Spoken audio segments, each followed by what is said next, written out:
Last month, Samsung launched no less than 5 devices: the Galaxy Z Fold 4, the Galaxy Z Flip 4, the Galaxy Watch 5 and 5 Pro, as well as the Galaxy Buds 2 Pro earbuds. Of course, I played with them all extensively, but in this video we'll talk about the Galaxy Watch 5. And the first and most important question for me is whether the new model made enough progress compared to the Watch 4. But to answer that, we need to consider where it all started. The first Galaxy Watch was released in 2018. The watch had a 360 by 360 pixel screen. There was also an LTE version, meaning it had access to the mobile phone network, and Bluetooth. It was IP68 certified and ran the in-house operating system Tizen 4.0. Fast forward to August 2021 and we reached the launch of the Galaxy Watch 4, last year's smartwatch that marked a real breakthrough for Samsung. A new Exynos W920 chipset, a higher resolution 396 by 396 pixels display, an ultralight aluminum chassis, a minimalist design, and a move to Android Wear OS with the One UI Watch 3 interface added on top. No Tizen? Yeah. This was probably the smartwatch where Google decided that Samsung was becoming synonymous with the Android ecosystem, and that wasn't the only evidence of the growing partnership between the two giants.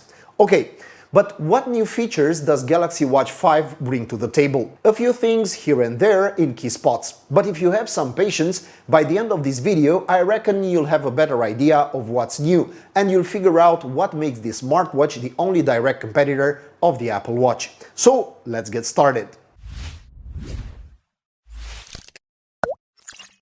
For starters, let's sum up the important data and features of the model I tested. It's about 40 by 40 millimeters and almost 10 millimeters thick.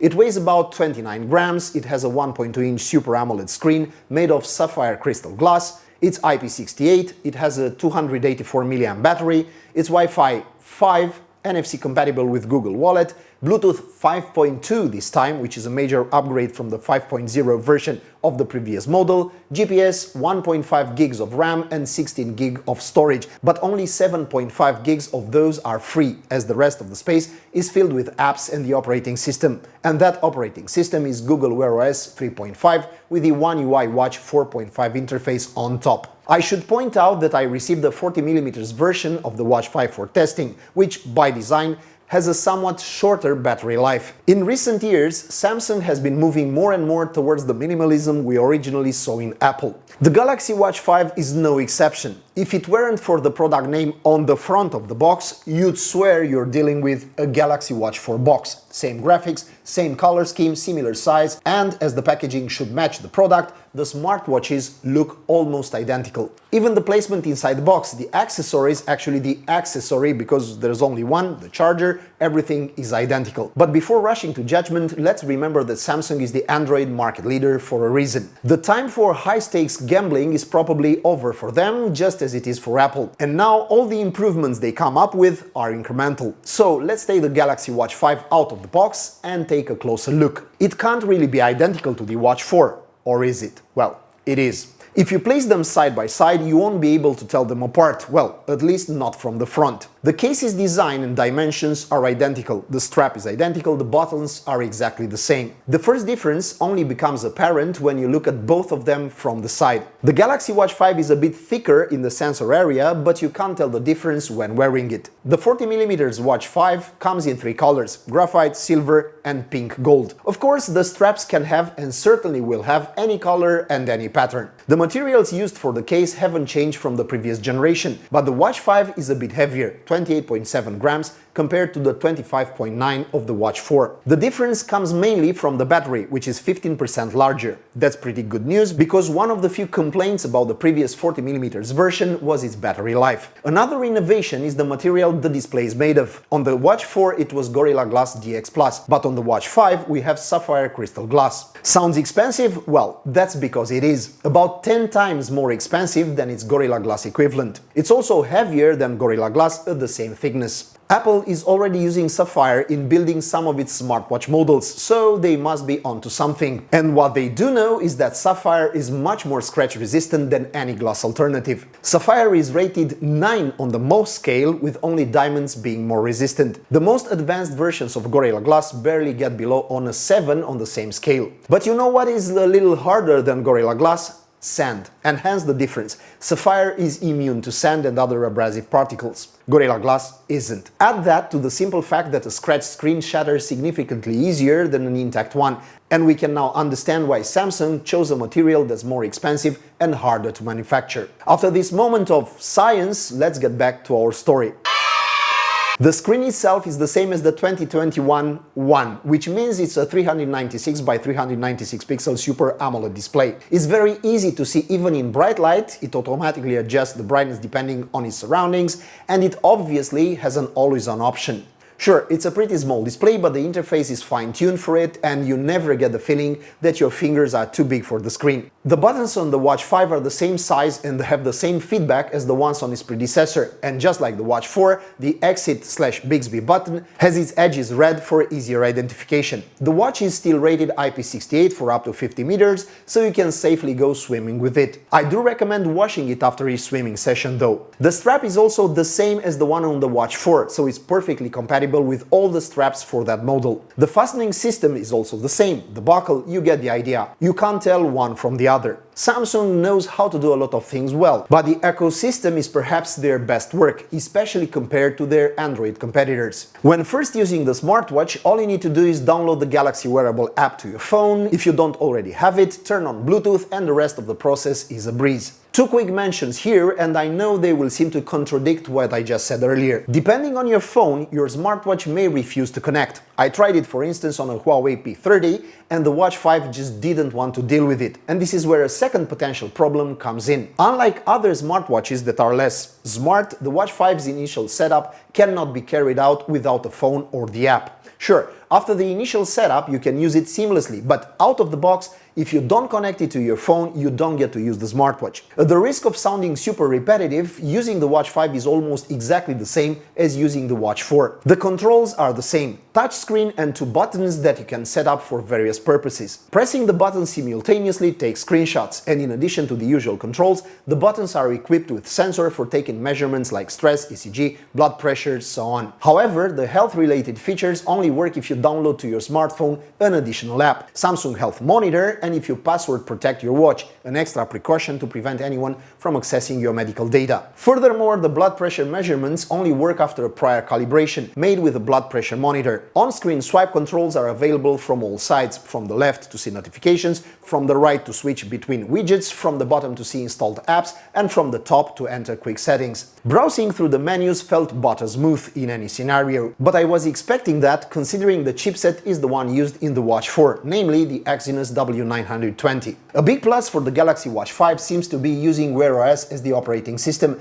because you get a bunch of apps that are basically copies of the ones on your phone. Sure, their number is pretty small for now, but there's bound to be more, because we're talking about a developer-friendly platform. This is Google after all, right? Samsung's apps for controlling the watch on other devices are okay, though I'd say there are quite a few. So far, I've used 3 of these apps, each with a clearly defined purpose. Galaxy Wearable lets you configure the smartwatch in detail, from watch faces, app placement and notifications to battery saving, safety and medical emergency features. Then we have the Samsung Health Monitor, mentioned earlier, which keeps track of blood pressure and ECG measurements. The third app I used is Samsung Health. This one tracks your fitness progress, sleep, steps taken, physical activities, diet, calorie intake, stress levels and more. Another app you can use if you have other Samsung mobile devices or appliances is SmartThings. SmartThings is the control hub for all the devices connected to it and can be used for remotely controlling them, creating rules like turn on the TV when I get home and routines that involve multiple devices at the same time. This app can also be installed on the watch and can therefore turn it into a remote control. I particularly like that you can install Spotify directly on the watch. You can connect your headphones to it. I had the new Buds 2 Pro, I'll tell you about in a moment, and you can listen directly through Wi-Fi or LTE on the versions that support that as well. The Watch 5 plus Galaxy Buds Pro 2 combo is pure gold for a jogging enthusiast, because you can download your MP3 music or your favorite Spotify playlist to your watch thanks to the 7.5 gig storage space mentioned earlier,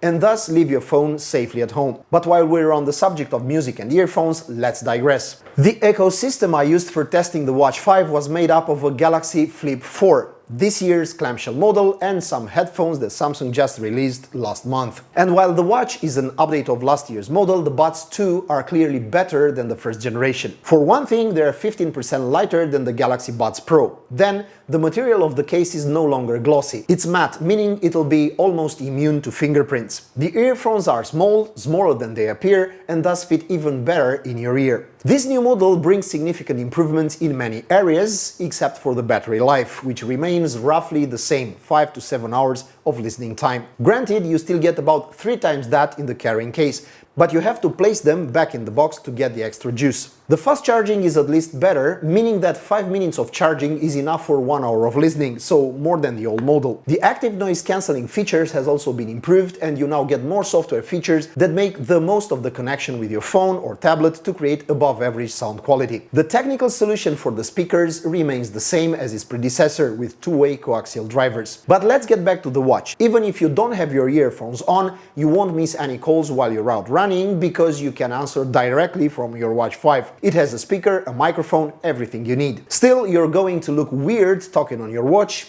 James Bond style 1996 version. Then I don't really want to imagine how long the battery life will be on the LTE model. With most features enabled, minus the always-on display, the 284 mAh battery got me through about a day and a half. With a stingier feature management, the battery can certainly last for 2 days, which is quite good for a smartwatch with this kind of power and features. In the same scenario, the 14mm Watch 4 used to get me through a day and a half at most, which was also my biggest issue with it. I've also used Xiaomi and Huawei smartwatches, and honestly, I sometimes consider giving up some features rather than giving up the impressive battery life provided by the Chinese smartwatches. But let's not anger the technology gods. The Watch 5 is very accurate when it comes to tracking. In fact, I think it's one of the best I've ever laid my hands on or wore on my wrist. Whether we're talking about sleep, physical activity or health monitoring, the Watch 5 is one of the most accurate and useful health bands. It detects the exact moment I fall asleep, knows when I start a workout, and regularly measures my vital signs depending on how I set it up. The data is collected inside the Samsung Health app and made available in detail on your phone. You can even export it to other specialized programs like Strava. I didn't catch any measurement errors, and the only times certain measurements didn't work were when I wasn't wearing the smartwatch correctly. I've had this 40mm version of the Watch 5 in tests for almost 2 weeks, and I've been wearing it pretty much all the time. I quickly got used to both the size and the software, as I had a similarly sized Watch 4 for a while. I enjoyed most of the Watch 4's strengths on the new model as well. Its sturdiness, simple design, software ecosystem and precise monitoring. However, I was also equally bothered by this rubber strap, which looks better than the ones of the Chinese competitors, but having fewer holes makes me sweat more, which is why I recommend buying a leather strap. Then the battery, although improved, remains an Achilles heel for Samsung smartwatches. The same can be said about the Apple Watches, but with models like the Huawei Watch GT3 on the market, with its 2-week battery life, you can't help but wonder. All the smartwatch's features performed well, from raise to wake to notifications. I even answered the phone a couple of times using the watch connected to the Flip 3 in my pocket because it was more convenient. Samsung Pay wasn't active on the test copy, so I couldn't use it. Instead, I was able to easily download Google Wallet, I saved my card on the phone and had no problems using it. Overall, this watch reminded me a lot of Apple, minus their closed ecosystem. I mean, step-by-step progress, refined features, a simple and easy-to-use interface, and very little to virtually zero experiments. Is this good or bad? I say it's good because basically Samsung's solution is elegant and solid, and the Google Wear OS coupling is a good strategy. But still, let's see, do I recommend it? The only thing that might stop you is, in my opinion, its battery life, but on the other hand, on par to that of an Apple Watch. And now that we're done with the watch, I'm taking the last few minutes of this video to make a few observations. First of all, I'd say this launch was somewhat predictable. We expected the Watch 5 to be a 4+1, just like the Fold 4 and Flip 4 were both 3+1s. That's not exactly a bad thing. Samsung, like Apple, has slowly but surely gotten it right with these devices, at which point the effort probably went towards refining the design, features and functions, not reinventing the wheel. Secondly, I'd say we've had another not-so-secret release. And in order to emphasize this, I'll go over some of the persistent rumors from the pre-launch period, rumors that, guess what, have been confirmed this time as well. It was said that the bezel, that rotating edge last seen on the last year's Watch 4 Classic, would disappear. And it's staying classic because it's no longer featured on any of this year's Watch 5 models. Is this good or bad? Well, it depends. Some people are probably used to it and consider this a downside. Me, not so much. Although it was of real use, I personally always felt it also had two problems. First of all, it made the watch thicker, and secondly, it was redundant. I mean, you could basically do the same things directly from the touchscreen. Granted, you got more fingerprints and it was more of a hassle, but still,